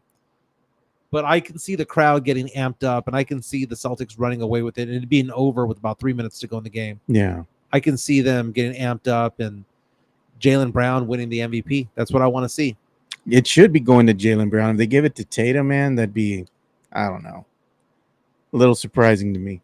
We went through a lot today, dude. This was a lot of show. Yeah, we went through a lot of stuff. We're an hour and a half in, and we're going to be wrapping things up right now. But Yeah. the fact of the matter is that I'm looking at all the things we talked about. We talked about the NBA Finals, the Caitlin Clark, Angel Reese dust up yesterday, DeChambeau winning the U.S. Open. We've been talking about the Brahmas. We talked about George Strait, Inside Out 2. Movies coming out this later on this year. Yeah. Smalls being arrested. Bill Belichick having the dog in him. Hawk Tua. We talked about a lot today, dude. We talked about weather. It's like we're getting good Father's at this thing. Day. It's like we're getting good at this thing now. And I think that's the reason why people like this podcast is because we are content driven, not necessarily 100% personality driven. Yeah. We're content driven. And we like talking about a lot of different things. A lot of things go on. Oh, God. Israel saying Deadpool and Wolverine, which I believe is next month. Yeah. Hey, man, one of the things that I did get down with yesterday and I watched, just like Jesse, hey, House of the Dragon season 2 premiered. And I've read these books, so I knew it was going to happen in this episode. Mm-hmm. I'm not going to ruin it for anybody, but sure enough, it happened, dude. It was brutal. Really? It got in real Game of Thrones real quick. Nice. Out the gate, bro. So I knew it was going to happen, man. It's coming, but it was good. It was a good episode, man. I'm binging right now. I'm wrapping up Nashville all over again because I saw Charles Esten in concert. I think I'm going to go off and watch the other Charles Esten show, which is on Netflix, Outer Banks. He plays Ward Cameron, I believe. So apparently he's a jackass in that show. I'll probably going to go to that one next when it's all said and done. Yeah, look at what Sith Elias says. Mike, can I sit in with you? Goatee Brothers. Goatee Brothers. Hey, man, here's the thing, Sith. You come at me about my weight all the time, but I didn't give you crap on social media. But I respect that you had a shirtless at the beach photo the other day. Not only are we Goatee Brothers, we're spare tire brothers as well, brother. Oh, look at this, man. It says The Boys season 4 also premiered this week. I did watch that, man. The Boys is wild, dude. What is that? It's a series that comes out on Amazon Prime. But if you've never seen it before, it's a big graphic, brother. I don't know if that's right up your alley, but it's out there, dude. It's about superheroes, but it's not like you're Superman saving the day, dude. These guys, they got problems, man. Hey, over the weekend, I briefly got to meet comedian Whitney Cummings. I got the photo up real fast. Yeah. Look at Israel Camacho saying, "Let me know when you go to a game. I'll see if I can give you my discount at the fan shop." I know what he's talking about. He's talking about the SAFC, which we got to go. SAFC lost over the weekend, 1-0, and they're kind of falling down in the standings a little bit. There's still, some things they can do, but it's still a good time to go out and check the game. It's fun. We need to have a draft party. We're gonna do something for. Would you want to just go to the Rock? That's exactly what I did. I already got my RSVP.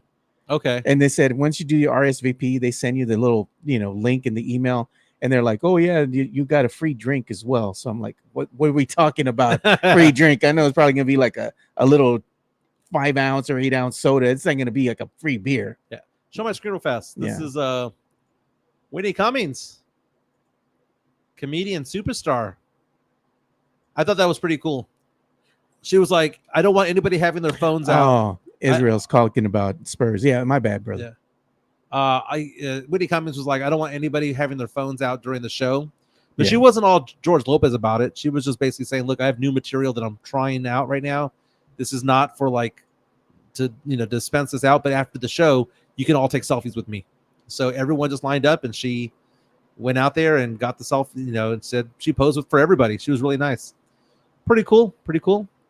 Got to hang out with your boy Angel. Oh, yeah. Yeah, we went to high school together, man. Yeah, I am very good friends with his girlfriend Val. Yeah. And her friend Myra. We all went to the show. Some photos from this weekend. This was at the Spurs Club. Now, I did do something that was okay. This was a joke. We were not feeding each other. That was just a joke. But we had chicharrones with lobster mac and cheese on top. Yeah. It was gross, but it was amazingly good. Like, we were the Mexicans there going, Chicharrones. because we had chicharrones, we had lobster mac and cheese, right, as a side. Yeah. And it wasn't all eaten. And I was like, well, what if we put it on top? And it was so good. You might have found a new appetizer there. JHNSB saying Pride Month. Hey, man, I celebrate Pride Month. I love the month of June. No. I got nothing but love for my gay and lesbian friends. Look at Sith Elias. She got some wet shirt pics on Insta. Mm-hmm. He said she's a low-key hottie. Oh, look at Sith Elias says, we gorritos need to stick together. The problem is, if we get sweaty and touch, we will stick together. Oh, God, dude. It's so hot, though, man. San Antonio, like this time of year, we ain't even gotten to the month of July and August yet. It's just been unbearable already. Dude, I don't even let my dogs outside anymore. It's just too hot, man. I let my dogs outside at night, and that's it, man. I went to Market Square the other day with my sister-in-law and my nephew. Mm-hmm. It was in the middle of the day. We just said they wanted to do something. I said, let's just go to, Market Square, walk around. So it was easy to get there because, there's nobody downtown right now because it's too hot. So we had good parking and everything, walked around a little bit. And my sister-in-law and my nephew are like, it's hot. I'm like, well, that's why they have an inside part to Market Square. We went in there and it was hot inside, but they had the big fans going on. I told them, I know what'll cure you guys. So we went straight to the bar they have up there. Yeah. And got some drinks and everything. Everybody's having a good time. We got refreshed. I don't know if it cures it. It makes it a little bit better. It's more bearable. Were the Edgars out? No, there was no tecuaches out there, dude. It was really dead. We're just walking around, just looking at all the shops. It was nice. It was like, it wasn't filled with people like during Fiesta.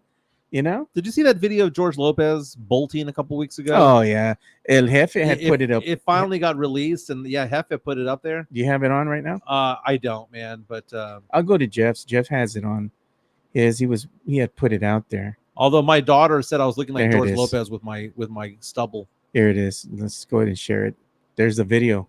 Him getting all mad performance. I think it was Look in at him, dude. He California. looks like Einstein with that hair, bro. Like, cut the hair, man. Dude, George Lopez is the most entitled SOB in all of freaking Hollywood amongst Latinos. Like And I hate the fact that Latinos, when they get big, oftentimes become like him. You have two directions you can go into. You can become a jackass like him, or you could be someone who's uplifting like Eva Longoria. Yeah, this guy's a jackass, Eva man. Longoria is all about uplifting other Latinos in Hollywood. George Lopez feels like he's an entitled asshole, dude. He really is. Look at. And his shows suck. Oh yeah, his jokes are already dated, dude. Look at what Sith Elias says. There were Edgars at the beach because he was on vacation. And Joshua A says Edgars at Chalk Bluff in Uvalde. Yeah, that's what I'm saying, Sith. He looks like Albert Einstein, man. Alberto Einstein. Alberto. JHNSB saying he's a Ralph Barbosa guy, dude. Ralph Barbosa, dude. That's the thing about it is that he doesn't want to like let go. Yeah, man. And the stories are that George Lopez blackballs people from the industry. Yeah, man. This And guy's says weird that he won't perform in certain places if there are other Latinos on the bill.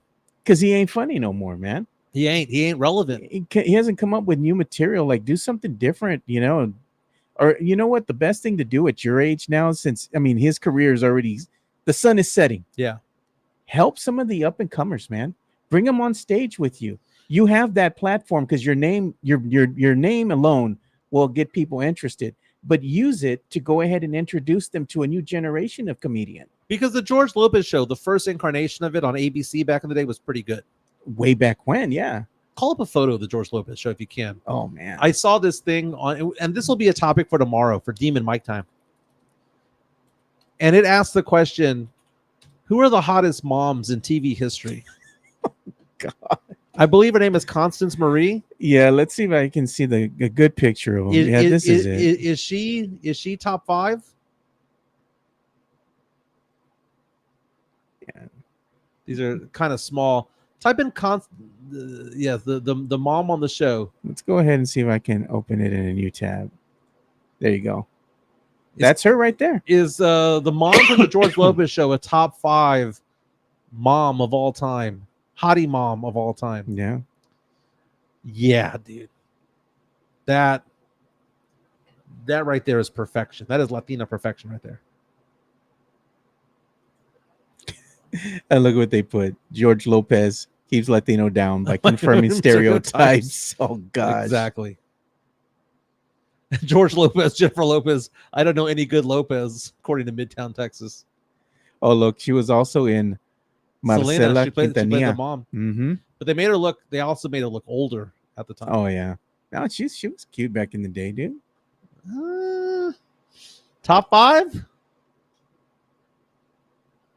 Top 5. You know who else was hot, dude? The mom from the Wizards of Waverly Place. I knew you were going to go there. Dude, man. She's Latina hottie right She's there as well. Latina hottie, bro.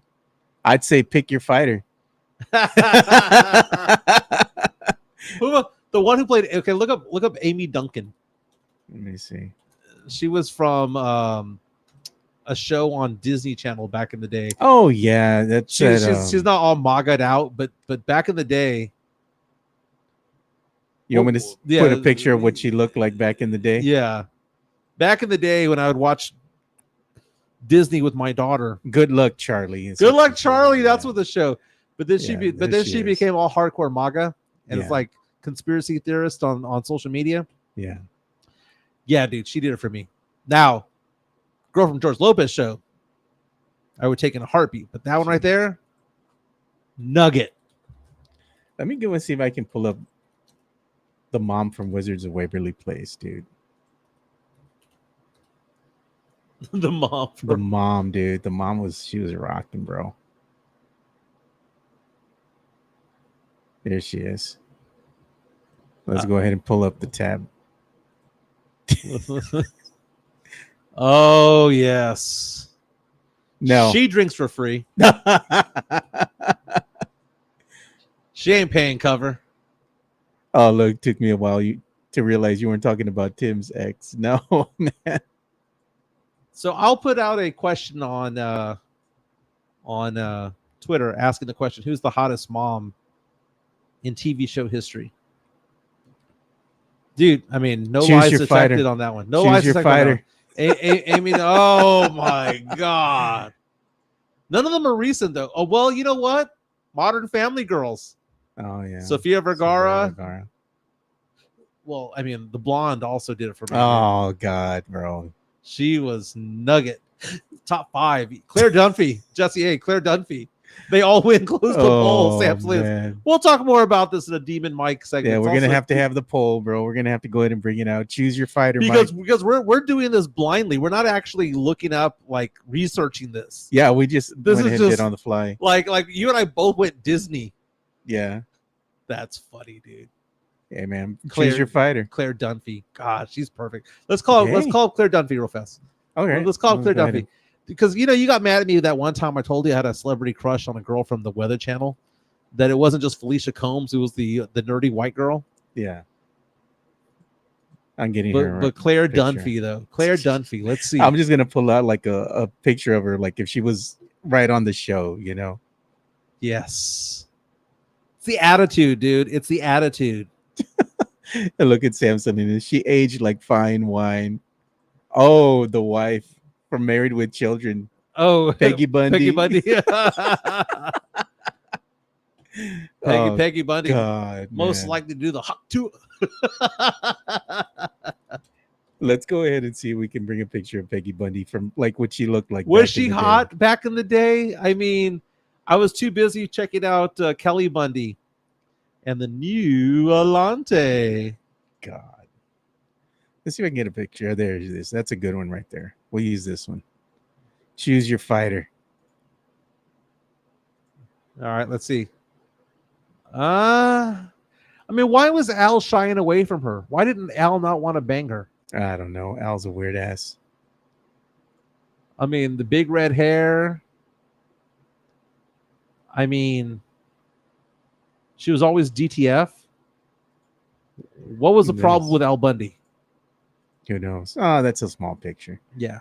Yeah. But you get it. You guys get it. So I saw a thing the other day on Twitter asking the Yeah, question, they're all small. who is your Mount Rushmore of crushes from the 80s? And off the top of my head, I listed Sloane from Ferris Bueller, Sloane. Ali Sheedy from War Games, Tawny Katane from the Whitesnake videos, and I listed a fourth one. I can't remember which one the fourth one was, but I always forget that Claire Dunphy was in was in Happy Gilmore, bro. I forget she was in that. Mm-hmm. She hot, dude. She nice. Oh, Fran the nanny was the hottest girl. But that laugh, dude. Yeah. Could do it, man. You know what? That's what we're gonna do next. We're gonna do that sometime this week, Mike. We're gonna go ahead and maybe when we have Jefe on, Yeah, we'll have him choose his fighter. I'm gonna talk with Jeff and tell him we need we'll you do to that give Wednesday. us your fighter, man. Your 5 hottest TV moms, of all time. We'll ask him that on Wednesday, dude. We'll do the poll on And Wednesday. maybe we need to do it where there's like you have to have one from. You need to have at least one from every decade, 80s, 90s. Yeah. Because like in the 80s, I mean, maybe it's Peggy Bundy. I mean, were there a lot of hot moms on 80s sitcoms? You got to go back and look. Some of them were, dude. You had Suzanne Summers when she was in that sitcom. Oh, Step by KSAT Step. 12, yeah. Step by Step, Used to day came out by day. Yeah, it used to come out on ABC, which was KSAT 12. That's a good one, dude. That's a very good one. Because I mean, she was still rocking back then. You know, she was smoking hot. Sith coming out saying Mike would say Sophia from the Golden Girls. No, who was that? Blanche Devereaux. Blanche, dude. That one, she wasn't even a cougar. One. She wasn't even a cougar. She was like a lioness, dude. She was going in for the kill, bro. Dude, Blanche Devereaux. I loved her. She was the one that had that rough voice. You could see she could smoke cigarettes. Yeah. Oh, was that bad, honey? We can go get that PS5 now. I love that meme of the overweight Latina with the young man behind her and saying like we can get the PS5. Crying. Oh. Yeah. See, I told you it wasn't that bad. Let's go get you that PS5. Well, fellas, we did an hour and 50 today, so we're gonna call it a day. We'll end the show with one last look at the scruff. Don't forget to hit the like button on the way out. Don't forget to like and subscribe and share. And again, we're gonna have a giveaway later on this week of a Victor Wembanyama Rookie of the Year Topps card in the plastic case. Yeah, hopefully you won't forget it this time. I'll just give it to you outside, so it's inside the house. You know what's funny? Look at this. Joe Gonzalez is going way back. Miss Garrett. You take the good, you take the bad, you take both of them there. Facts you of life, bro. Come on, the facts of life. Very nice. Everyone have a fantastic day today. I got to get to work. Yep. We'll see you boys tomorrow. Peace. See ya.